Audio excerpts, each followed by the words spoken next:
Bakit mahalaga ang pagsunod sa Diyos? Galugarin ang ano ang sinasabi ng Biblia tungkol sa pagsunod. Mula sa Genesis hanggang sa Apokalipsis, marami ang sinasabi ng Biblia tungkol sa pagkamasunurin. Sa kwento ng 10 utos, nakikita natin kung gaano kahalaga ang konsepto ng pagkamasunurin sa Diyos. Ang Deuteronomio Kapitulo 11 versikulo 26 hanggang 28 ay sumulat ng ganito, "Sumunod ka at ikaw ay pagpapalain, sumuwi at sampin ka." Sa Bagong Tipan, natututo tayo sa pamamagitan ng halimbawa ni Hesukristo na ang mga mananampalataya ay tinawag sa isang buhay ng pagsunod.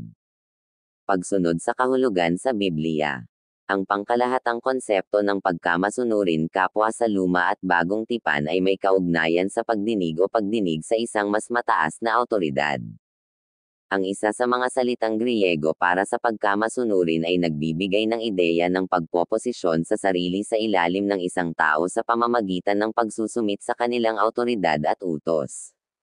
Ang isa pang salitang Griego para sumunod sa Bagong Tipan ay nangangahulugang magtiwala. Ayon sa Illustrated Bible Dictionary ni Holman, isang maikling kahulugan ng pagsunod sa Biblia ay marinig ang salita ng Diyos at kumilos ng naaayon. Sinasabi ng diksyonaryo ng Biblia ng Eerdman, ang tunay na pandinig o pagkamasunurin ay nagsasangkot ng pisikal na pandinig na nagbibigay inspirasyon sa tagapakinig, at paniniwala o pagtitiwala na nagpapalakas din sa tagapakinig na kumilos alinsunod sa mga hangarin ng tagapagsalita. Kaya, ang pagsunod sa Biblia sa Diyos ay nangangahulugang, sa simpleng paraan, upang marinig, magtiwala, sumuko sa Diyos at sa Kanyang salita. 8 mga dahilan bakit mahalaga ang pagsunod sa Diyos. Tinawag tayo ni Jesus sa pagsunod. Sa Jesu Kristo natagpuan natin ang perpektong modelo ng pagkamasunurin. Bilang Kanyang mga alagad, sinusunod natin ang halimbawa ni Kristo, gayon din ang Kanyang mga utos. Ang aming pagganyak para sa pagkamasunurin ay pag-ibig. Juan Kapitulo 14 versikulo 15. Kung mahal mo ako, tutuparin mo ang aking mga utos. Ang pagsunod ay isang batas ng pagsamba. Bagaman ang Biblia ay nagbigay ng malakas na diin sa pagsunod, mahalagang tandaan na ang mga mananampalataya ay hindi inaaring ganap, ginawa na matuwid, sa pamamagitan ng ating pagsunod. Ang kaligtasan ay isang walang bayad na kaloob ng Diyos, at wala tayong magagawa upang magugustuhan ito. Ang tunay na Kristiyano na pagkamasunurin ay dumadaloy mula sa isang puso ng pasasalamat para sa biyaya na natanggap natin mula sa Panginoon. Roma Kapitulo 12 versikulo 1. Kaya nga, mahal na mga kapatid, hinihiling ko sa inyo na ibigay ang inyong katawan sa Diyos dahil sa lahat ng ginawa niya para sa inyo. Hayaan silang maging isang buhay at banal na sakripisyo ang uri na masusumpungan niya. Ito ang tunay na paraan upang sambahin siya. Gantimpala ng Diyos ang pagsunod. Madalas na mababasa natin sa Biblia na pinagpapala at binabalaan ng Diyos ang pagsunod. Genesis Kapitulo 22 versikulo 18.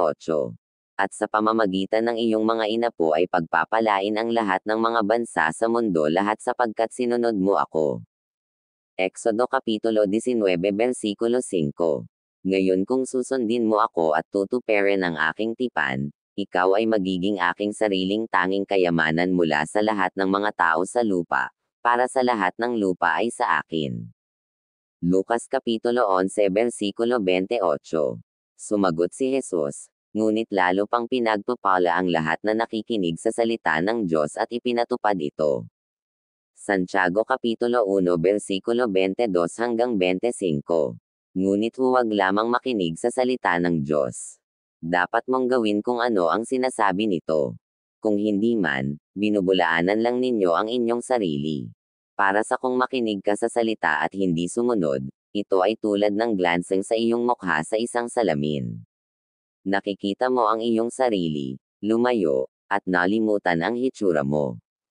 Ngunit kung titingnan mo ng mabuti ang perpektong batas na nagpapalaya sa iyo, at kung gagawin mo ang sinasabi nito at huwag mong kalimutan ang iyong narinig, kung gayon pagpapalain ka ng Diyos sa paggawa nito.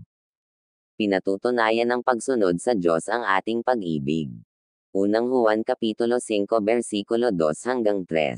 Sa pamamagitan nito alam natin na mahal natin ang mga anak ng Diyos, kapag iniibig natin ang Diyos at sinusunod ang kanyang mga utos. Sapagkat ito ang paibig ng Diyos, na ating tinutupad ang kanyang mga utos. At ang kanyang mga utos ay hindi mabigat. Ikalawang Juan Kapitulo 6. At ito ang pag-ibig, na lumalakad tayo alinsunod sa kanyang mga utos. Ito ang utos, gaya ng narinig mo mula sa pasimula, upang ikaw ay lalakad dito. Ang pagsunod sa Diyos ay nagpapakita ng ating pananampalataya. Unang Juan Kapitulo 2 versikulo 3 hanggang 6. At makatitiyak tayo na kilala natin siya kung susundin natin ang kanyang mga utos. Kung may nagsasabing, alam ko ang Diyos, ngunit hindi sumusunod sa mga utos ng Diyos, ang taong iyon ay isang sinungaling at hindi nabubuhay sa katotohanan. Ngunit ang mga sumusunod sa salita ng Diyos ay tunay na nagpapakita ng lubos na pag-ibig nila sa Kanya. Ganyan nga alam natin na nabubuhay tayo sa Kanya. Ang mga nagsasabing sila ay nabubuhay sa Diyos ay dapat na mabuhay ang kanilang buhay katulad ng ginawa ni Jesus. Ang pagsunod ay mas mabuti sa sakripisyo. Unang Samuel Kapitulo 15 versikulo 22 hanggang 23. Ngunit sumagot si Samuel, ano pa ang nakalulugod sa Panginoon, ang iyong mga handog na susunugan, at ang mga hain, o ang iyong pagsunod sa kanyang tinig, ay narito, ang pagsuwi ay mas mabuti kaysa hain, at ang pagsuko ay higit kaysa paghahandog ng taba ng mga lalaking tupa, at ang katigasan ng kasamaan ay gaya ng pagsamba sa mga dayos-diyosan, kaya't sapagkat iyong itinakuwil ang utos ng Panginoon, kanyang itinakuwil ka na hari. Ang pagsuwi ay nagpapatuloy sa kasalanan at kamatayan. Ang pagsuwi ni Adan ay nagdala ng kasalanan at kamatayan sa mundo. Ngunit ang perpektong pagsunod ni Kristo ay nagpapanumbalik ng ating pakikasama sa Diyos, para sa lahat na naniniwala sa Kanya. Roma Kapitulo 5 versikulo 19. Sapagkat kung paanong ang pagsuwi ng isang tao, ni Adan, ay naging mga makasalanan, gayon din naman sa pagsunod ng isang tao, ni Kristo, ang marami ay magiging matuwid. Unang Korinto Kapitulo 15 versikulo 22. Sapagkat kung paanong kay Adam ang lahat ay nanggamamatay, ay gayon din naman kay Kristo ang lahat ay mabubuhay. Sa pamamagitan ng pagsunod, naranasan namin ang mga pagpapala ng banal na pamumuhay. Si Jesu Kristo lamang ang perpekto, sa makatuwid, tanging siya ay makalalakad sa walang kasalanan na pagsunod. Ngunit habang pinapayagan natin ang banal na espiritu na baguhin tayo mula sa loob, lumalaki tayo sa kabanalan. Awit Kapitulo 119 versikulo 1 hanggang 8. Ang kagalakan ay mga taong may katapatan, na sumusunod sa mga tagubilin ng Panginoon. Nagagalak ang mga sumusunod sa kanyang mga batas at hinahanap siya ng buong puso. Hindi sila nakikipagkompromiso sa kasamaan, at naglalakad lamang sila sa kanyang mga landas. Inatasan mo kami na maingat na sundin ang iyong mga utos. Na ang aking mga aksyon ay patuloy na sumasalamin sa iyong mga kautusan. Kung magkagayoy hindi ako mahihiya kung ikukumpara ko ang aking buhay sa iyong mga utos. Habang natututunan ko ang iyong mga matuwid na regulasyon, pasasalamatan kita sa pamamagitan ng pamumuhay ayon sa nararapat ko. Ako ay susunod sa iyong mga utos. Mangyaring huwag sumuko sa akin. Isayas Kapitulo 48 versikulo 17 hanggang 19. Ganito ang sabi ng Panginoon ang iyong manunubos, ang banal ng Israel, ako ang Panginoon mong Diyos, na nagtuturo sa iyo kung ano ang mabuti para sa iyo at pinapatnubayan ka sa mga landas na dapat mong sundin.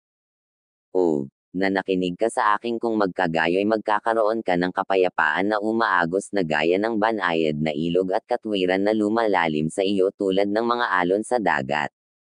Ang iyong mga inapo ay magiging katulad ng mga buhangin sa tabi ng dagat napakaraming mabilang na. Walang pangangailangan para sa iyong pagkawasak, o para sa pagputol ng pangalan ng iyong pamilya. Panipi. Ikalawang Korinto Kapitulo 7 Versikulo 1. Sapagkat mayroon tayong mga pangakong ito, mahal na mga kaibigan, linisin natin ang ating sarili mula sa lahat ng bagay na maaaring makasama sa ating katawan o espiritu. At tayo ay magtrabaho patungo sa ganap na kabanalan dahil natatakot tayo sa Diyos.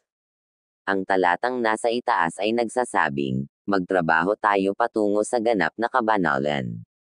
Kaya, hindi natin natututo ang pagsunod ng magdamag, ito ay isang panghabang buhay na proseso na hinahabol natin sa pamamagitan ng paggawa ng araw-araw na layunin.